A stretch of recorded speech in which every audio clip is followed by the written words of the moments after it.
In this module, we're going to talk about terrorism.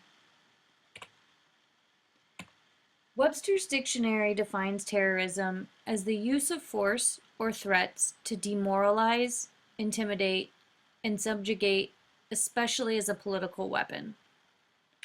While World Book defines terrorism as the use or threat of violence to create fear and alarm. Both of these definitions are exceedingly vague and don't really give us a clear idea of what terrorism encompasses. Does terrorism need to involve the killing of many people, or can it affect just one person? Can it involve simply the destruction of property with no injuries? Can governments commit acts of terrorism, or is the term reserved only for people who operate outside of governments?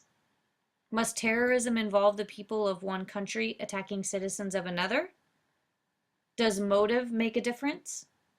Does terrorism need to be intentional? As you can see, terrorism is a complicated phenomenon. It's a specialized form of political violence and a vicious species of psychological warfare. The target is typically different from the intended audience, and the goal generally is not to kill, but rather to make an impact on another. Ultimately, the goal is symbolism.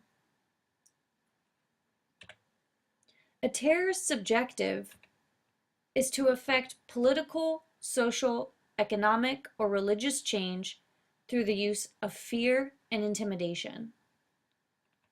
This may be because they're unable to accomplish these objectives through legitimate or democratic process, or unable to directly confront their opposition militarily. There are typically four targets of terrorism.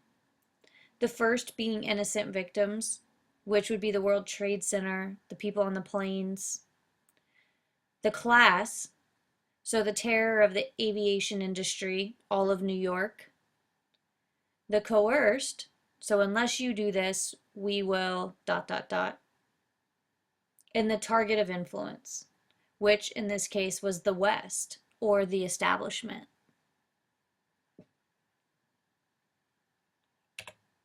So how is terrorism different from other movements that have gained national control, such as the Nazis, Stalin, or Italian fascists? Well, we need to think about terrorism as a spectrum. And as you can see, from all of these people have caused people to feel terror and have committed terrorist acts, but they're on much different levels.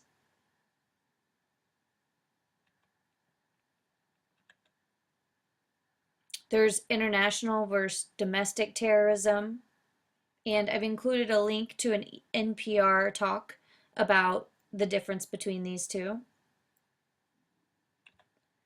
The common goal versus a lone offender can make up the difference.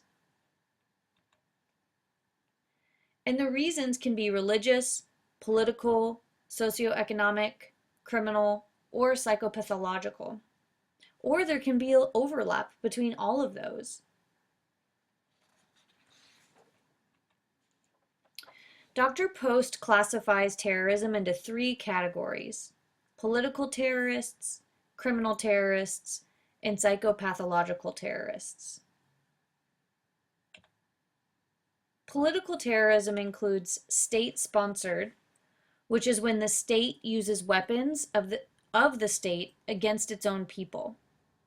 These actions usually constitute the acknowledged policy of the government and make use of official institutions such as the judiciary, police, military, and other government agencies. Changes to legal codes permit or encourage torture, killing, or property destruction in pursuit of a government policy. Examples of this are Hitler and Stalin and Saddam Hussein. State-supported terrorism is when the state uses its weapons to attack another country. This is also known as state-supported terrorism when governments provide supplies, training, and other forms of support to non-state terrorist organizations. One of the most valuable types of this support is the provision of safe haven or physical basing for the terrorist's organization. Another crucial service a state sponsor can provide is false documentation, not only for personal identification, such as passports or internal identification documents, but also for financial transactions and weapons purchases. Other means of support are access to training facilities and expertise not readily available to groups without extensive resources. Finally, the extension of diplomatic protections and services, such as immunity from extradition, diplomatic passports, use of embassies and other protected grounds, and diplomatic pouches to transport weapons or explosives have been significant to some groups. And then there's sub-state terrorism, which is a small group within the state that is trying to use violence to accomplish its own goal. The September 11 attacks are examples of sub-state terrorism. Individual acts of violence and intimidation, including assassinations, bombings, sabotage, and robberies, have historically been perpetrated by individuals and groups to terrorize the state and the public in order to revolutionize the masses and create social and political change. There have been, Dr. Post classified 6 different kinds of sub-state terrorism.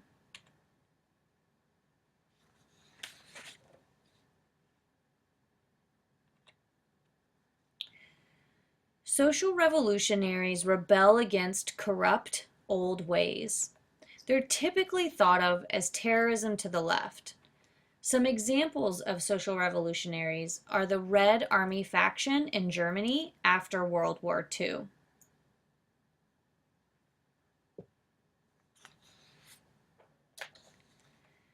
Then there are the national separatists. They're trying to carry on the family mission. Nationalist terrorism is linked to a national, ethnic, religious, or other identifying group, and the feeling among members of that group that they are oppressed or denied rights, especially rights accorded to others. The label of a group as carrying out nationalist terrorism does not preclude it being described in other terms. It may overlap with religiously motivated terrorism, and it may also be identified with the left wing. An example of this is the Palestine terrorists or Northern Islanders. Ireland involves Catholic versus Protestant ideologies, and that's where a lot of that conflict has come from. There's the religious fundamentalists, so they kill in the name of God. Osama bin Laden is a good example of this, as well as abortion clinic bombers who state, "You shall not stand aside while your fellow's blood is shed."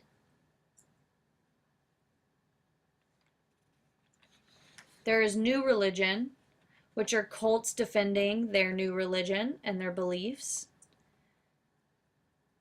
The Shinriko in Japan released the sarin gas in the subway, which injured thousands. And notice that we talked about this same group when we talked about cults. And sometimes they can overlap and be considered one and the same. There's the right wing, which sees government as the enemy and illegitimate. These are the neo-Nazis, Timothy McVeigh, the Ku Klux Klan. And then there can also be single issue, which is groups focused on one particular point, such as animal rights or ecological terrorism. They usually single people willing to kill.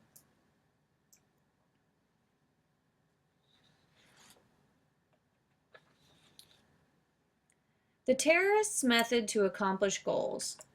In order to instill terror in the target audience, to force capitulation.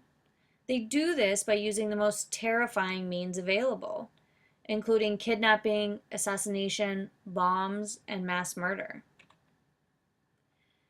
They try to accomplish their goal by affecting many more people than directly affected by the physical actions. The media and government response play a critical role in the impact of terrorism. For example, the most recent bombing for the Boston Marathon. Think about how much that affected the entire country.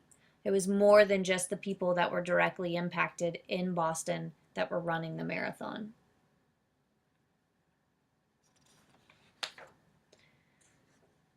Terrorist targets can be split up between hard and soft targets.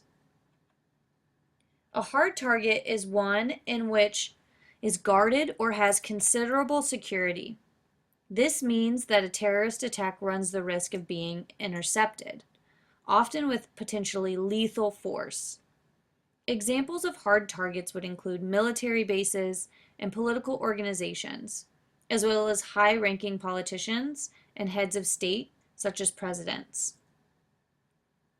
A soft target is one in which has little or no military protection or security, and hence is an easy option for a terrorist attack. This includes commercial shopping centers, power stations, and leisure facilities such as football grounds and sports stadiums.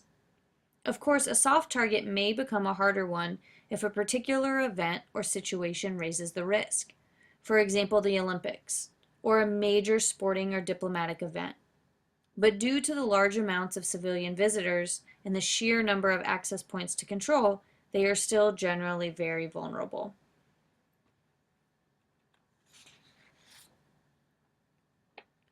Terrorists increase their range of targets to achieve their goal. Most terrorist organizations include civilian targets, often preferred over hard targets. Most people probably believe that hard targets have a higher impact value than soft targets. This is generally true for conventional military campaigns, but this is not true for terrorist campaigns against democracies.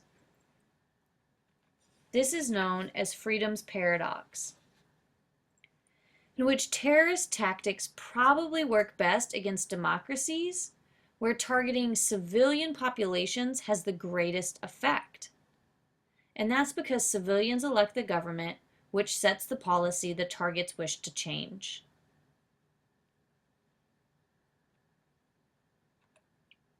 In addition to being easier to attack, soft targets actually have a higher terror value for the average citizen than do most hard targets. This is because killing people like you or me makes the threat more personal and increases the individual terror value for each and every one of us. Let's take a look at how this works. So for example, the Tokyo subway attack. There were only 12 people killed, but 5,700 people were physically injured. 9,000 plus people were psychologically injured, most likely people who ride the subway all day and had probably been there that day. And then you had tens of thousands of people that were terrorized in Tokyo. What about the Beltway snipers? Well, they killed 10 people, 3 more were physically injured, hundreds were psychologically injured, and then you had hundreds of thousands terrorized that lived in the DC metro area and were terrified of going outside of their homes and doing anything because of the Beltway snipers. And then we have the 9/11 attack, in which a little over 3,000 people were killed, thousands were physically injured, tens of thousands were psychologically injured, and we had an entire nation that was terrorized. So when does attacking a hard target have a higher impact than attacking soft targets? Again, soft targets have little influence on totalitarian government leadership, whereas hard targets can erode totalitarian control through attrition or even instigate a coup. So, attacking a hard target has a higher impact with conventional military campaigns and totalitarian regimes. ultimately, what makes it so effective? Well, it captures our attention. A small group is able to throw out a nation into a recession. It uses violence as communication, and it's almost like a virus. The image of a virus comes to mind because of its ability to enter unperceived, flow with the system, and harm it from within. This is the genius of people like Osama bin Laden. He understood the power of a free and open system and has used it to his benefit time and time again.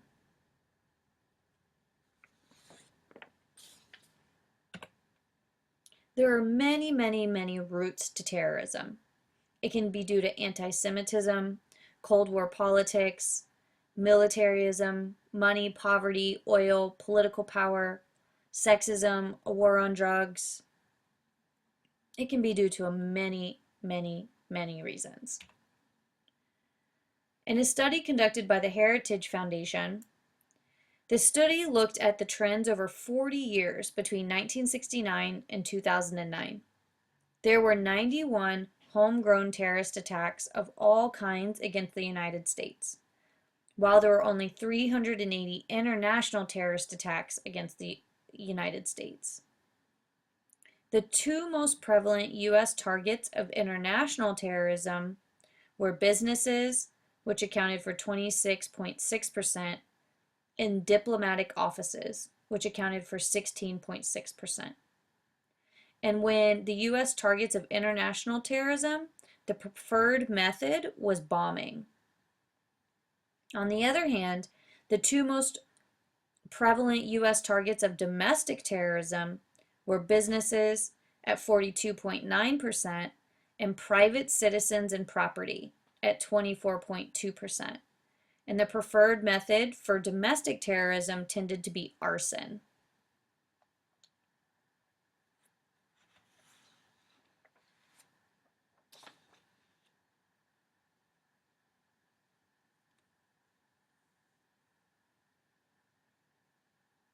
Now that we've discussed what terrorism is, let's look at some situations. Note, these situations are real. The identifying info has been removed in order to avoid preconceived stereotypes of good, bad, or right and wrong. Take a minute and read this and think about which acts are terrorist. Who are the terrorists here? And is there more information that we need in order to be sure of our answers?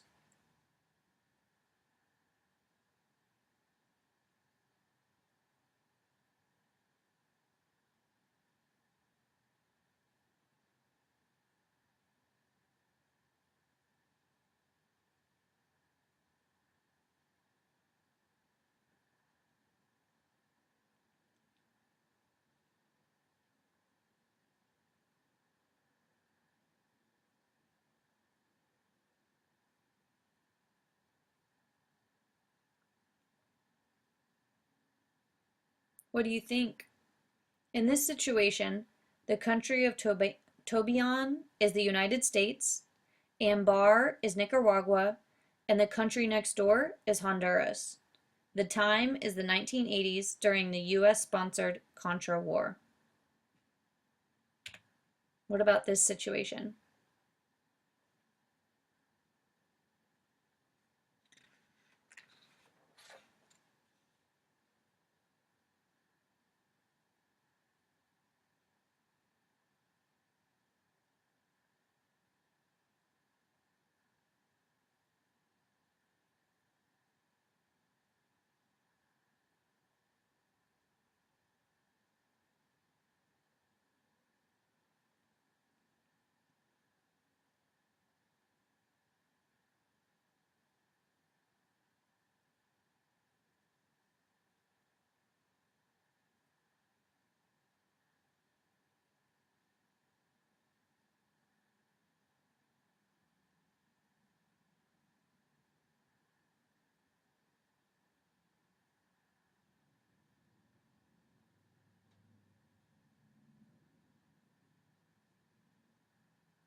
In this situation, the country of Anza is the United States.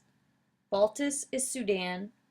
The countries where the U.S. embassies were bombed are Kenya and Tanzania. The prominent individual mentioned is Osama bin Laden.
In this scenario, the country of Lucan is Zambia. The banks are the International Monetary Fund and the World Bank.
What do you think about this scenario?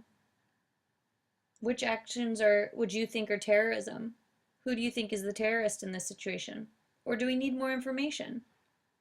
Well, for this scenario, the country of Lumandia is the United States, Moretta is Iraq. The U.S. official quoted was Secretary of State Madeleine Albright in 60 Minutes, interviewed by Leslie Stahl. Let's try one more situation.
What do you think? Do you think you would consider the actions of Sport King a type of terrorism? Well, Sport King is Nike, although it could be many transnational corporations. And the country of Mauritius is the United States.